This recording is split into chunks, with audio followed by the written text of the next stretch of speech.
Greetings, and welcome to Stuffology, where two old friends sit around and talk BS, Beatles stuff, on a track-by-track basis. My name is JG McQuarrie, and I'm here with my co-host, Andrew Deacon. Say hi, Andrew.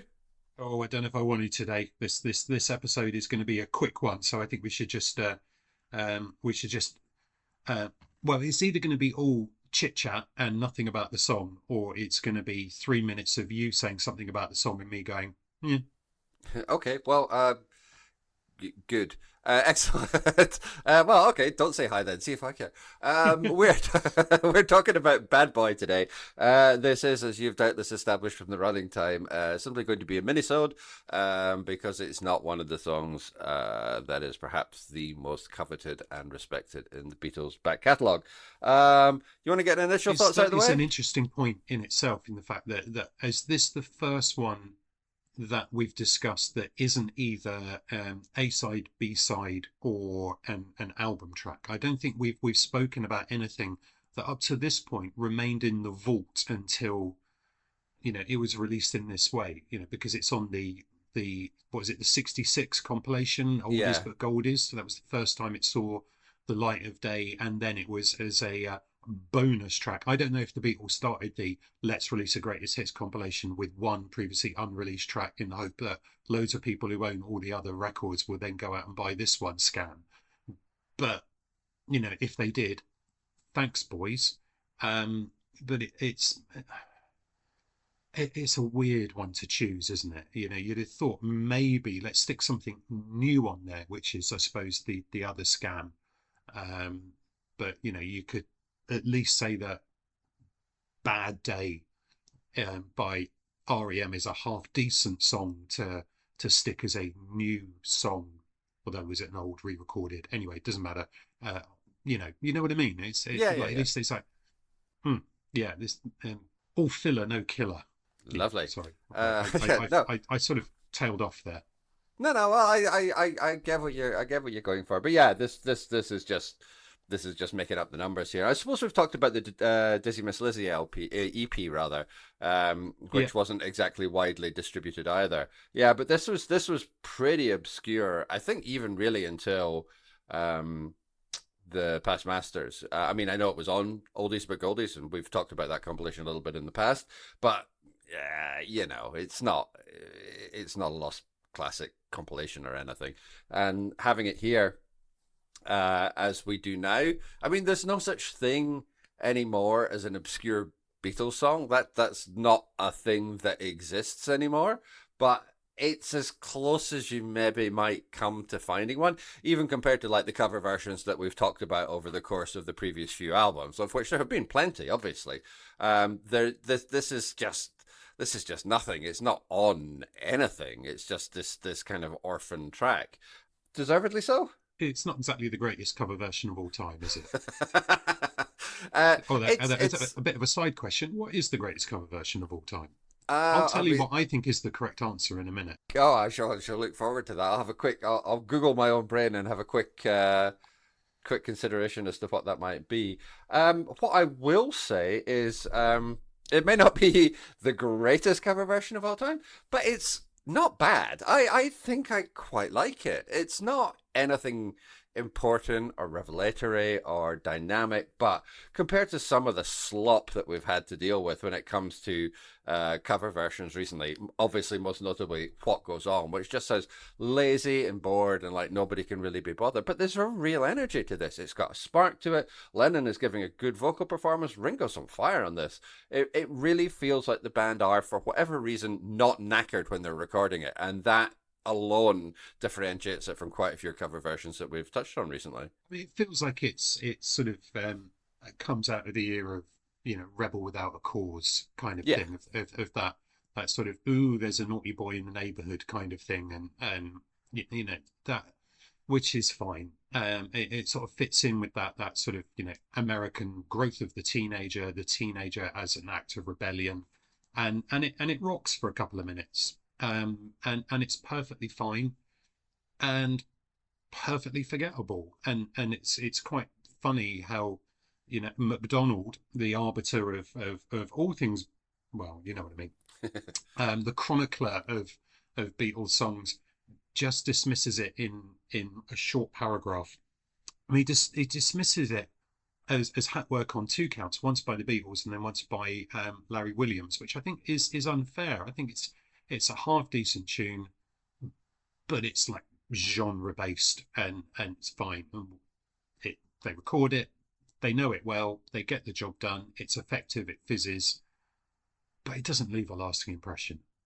No, I think that's completely fair. It's definitely one of those songs which simply exists. And, there are a lot of songs which are very similar. I mean, this was written in 1958, so it is exactly coming out of that kind of American teenager sort of era. But it doesn't have anything particularly distinctive to say about it. It's just sort of replicating what was around at the time. I don't really mean that to sound as quite as insulting as it does. But at the same time, it's like, yeah, these are very, it's just a very minor kind of thing. And it comes from the same staple as, yes, Long Tall Sally, for example, which you just mentioned. It's like, but that feels like it's a song that's got a bit more energy to it, or even Lottie Miss Claudie or something like that. And this is fine. It's not a bad song as such. It's just a minor thing, and that's okay. Like I said, I do feel the band are putting in the effort. I think it is quite energetic, and I kind of disagree with McDonald on this in the way that he says it's just like pressured hack work, unless he's trying to use hack in the original sense, as in just churning something out, rather than hack as in pejorative. But I don't think he really means it that way. I think he's just using it pejoratively. But it's fine. It's perfectly competent. It's just a very sort of minor recording that's slightly elevated by the fact that we've had to sit through quite a few rather less effort-filled recordings, prior to getting to this one. Absolutely, the kind of song that you could picture being on the soundtrack of American Graffiti. And as I say that, I just thought I would check, and it's not on the soundtrack of American Graffiti. But oh my God, it fits alongside so many of those songs. It is all kind of the big cars and the elbow out the window, and at the drive-in, and just that really kind of cliched version of America that, let's face it, loads of people loved then, and quite a lot of people still love now. It's one of those really odd romanticized periods in cultural history, which then is perhaps a little bit surprising that songs like this don't still have the same resonance. Although that said, they do with a small number of people. There are some people who are still very, very attached to this as an era. But then I suppose you could argue that we're still very attached to the Beatles. And let's face it, I mean, we're recording on the 1st of November 2025. There's a new book coming out about McCartney in the post-Beatles era, and I think it discusses Wings as well. There's an extract from that in one of the papers today. There's been a cast announcement for the Beatles films, which aren't coming out for another 3 years, I think, about who's going to be playing the wives of the Beatles. So one can't accuse people of wallowing in nostalgia for late 50s music when we are still wallowing in nostalgia for the Beatles themselves. Well, I mean, we culturally, not we as individuals, because we weren't around at that That's time. So yeah, That's what I mean. I do Yeah, think that's an important distinction. But yeah, I mean, you're not wrong. And with that kind of late 50s period, it is worth reminding ourselves, even though it's self-evident, the gap between when this was originally recorded in 1958 and when the Beatles recorded it a few years later is very small. And there is a kind of totemic shift in the way that music functions. And one of the things about Bad Boy is it's kind of coming at the tail end of that initial burst of sort of rock and roll. So you've had Elvis and things like that. There has been a shift. You've had Jerry Lee Lewis. You've had all these people coming through. This is kind of coming at the end of it, but it's also stylistically a bit more old-fashioned than some of those songs.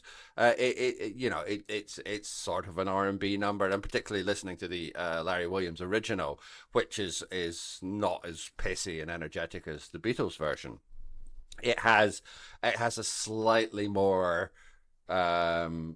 I was going to say lackadaisical. That's not quite the right word, but it's a softer kind of song with him performing it. And I don't think this would be a song anybody really remembers had it not been covered by the Beatles. And that's fine. Like, there's one or two songs that we've touched on where that has clearly been the case. But for something like, say, Long Tall Sally, like, people would still know that song regardless of whether the Beatles had covered it or not. This one, yeah, not so much. And I kind of think it deserves that. The Beatles knocked this out during their Hamburg days. Kind of forgot about it, but it's a 3-chord song. I mean, like, almost anybody could play this, and it doesn't really have an awful lot of sticking power. It's that thing, Sturgeon's law. Like 90% of everything is crap, but like the 10% is really, really good. Like, this is definitely in the 90%. But it's maybe towards the higher end of that 90% of crap rather than the absolute dregs. But it's still pretty underneath. 80s? Sorry? Sort of up there. Is it towards the sort of the top of the, well, actually, would it be down towards the in single figures? I'm just wondering what towards the top end would be of the 90%. Would like 91 to 100 be the good bits, or would 1 Yes. to 10? Right. So is it kind of like in the 70s or the 80s? It doesn't matter. I'm just trying to find a way into about that. The only thing of note, I think, with this song is the fact that if you look at the recording history, the Beatles were recording for them sporadically at this point because they were filming Help. So they record Dizzy Miss Lizzy and Bad Boy on the same session on the 10th of May. The previous session, the 13th of April, they recorded Help. And then a month later, on the 14th of June, they record I've Just Seen a Face, I'm Down, and they start recording Yesterday. So Dizzy Miss Lizzy and Bad Boy becomes, equidistant between Help and Yesterday. And that's why it's just confusing. That's a very good way of putting it. So what's the best cover version of all time? Oh, I mean, there's only one correct answer to this, and it's the Carter the Unstoppable Sex Machine cover of the Pet Shop Boys' Rent. Oh, that is a very good choice. I can't argue with that at all. I've been listening to it a lot recently. It is just phenomenal. Absolutely It's great. phenomenal. I mean, I'm a big Pet Shop Boys fan, so yeah, I There you go. can. I love the original as well. So yeah, that's a good show. Actually, I strongly approve of that. There you go. Weren't expecting that, were you? I wasn't expecting that. Oh God. Damn you and your deep cuts. Excellent, good. You got anything else to say about this song? No, No. no. All right. I think we're up to about 13 minutes, and I think, frankly, that's more than anyone deserves to talk about things even vaguely related to this song. All right. Come on, quick score, and then we'll move on with our lives. Oh, I don't know, 4. 4. Okay, that's fair. Just out of interest, that's exactly what you gave Dizzy Miss Lizzy. Ah, well, there you go. There you I go. gave I gave Dizzy Miss Lizzy 3.5, and I'm going to give this 4.5. That's just how exciting it is. Wow. Yeah, lovely. Great. Well, we've managed to fill 15 minutes, or at least we will be by the time I have managed to tell people how they can get in touch with us, which you can do by email. I mean, if anybody's listening to this, it's a bloody miracle. But if you have made it this far, we're really proud of you. And you can email us to tell us that fact at BeatlesStuffology@gmail.com. We're also on the Smouldering Remains of Twitter at @StrokeX at Beatles_ology. And we are Beatles Stuffology on Instagram. You can also find my blog at www.jgmcquarrie.scot, and you would be most welcome to read all the nonsense I talk about there. Please like, rate, and review us on any podcatcher that you're using so that more people can find the show. Next episode will be an actual episode and not a minisode, where we gratefully move on from 1965 and launch ourselves into the bold new future with Paperback Writer. And as always, we hope you're going to join us for it, although this episode probably hasn't given you much reason to do so. But anyway, until then, keep listening.